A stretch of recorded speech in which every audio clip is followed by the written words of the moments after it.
Hello, it's Coach Morrison again. Today I want to give you 5 steps that you need to follow in order for you to start your own e-commerce profitable business in Nigeria today.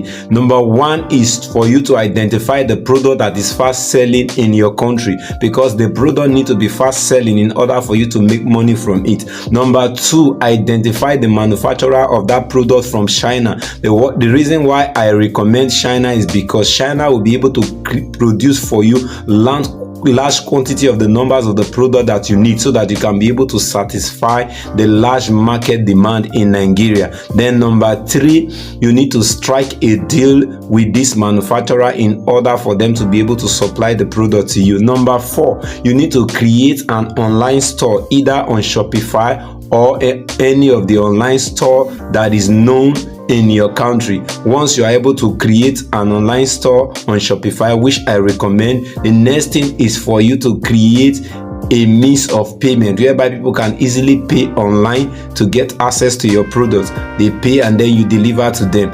Then number 5 is for you to run an advert on Facebook or TikTok or on any social media platform that you have large influence in. You can use either Instagram, Facebook, or TikTok or LinkedIn in order for you to get large numbers of people to be able to click through your Shopify link and see your product and be able to buy from you. This way, from the comfort of your home, you can be able to make thousands of dollars for yourself this year 2024. I have put together a training course on this, which you are seeing up there. If you are willing to get started with your e-commerce business this year 2024, please click on the plus side button and follow me. Comment interested in the comment section, help share this video, or you can click on the link, my WhatsApp link, to get access to me so that I can be able to attend to you and give you access to this training guide for just a token. See you inside.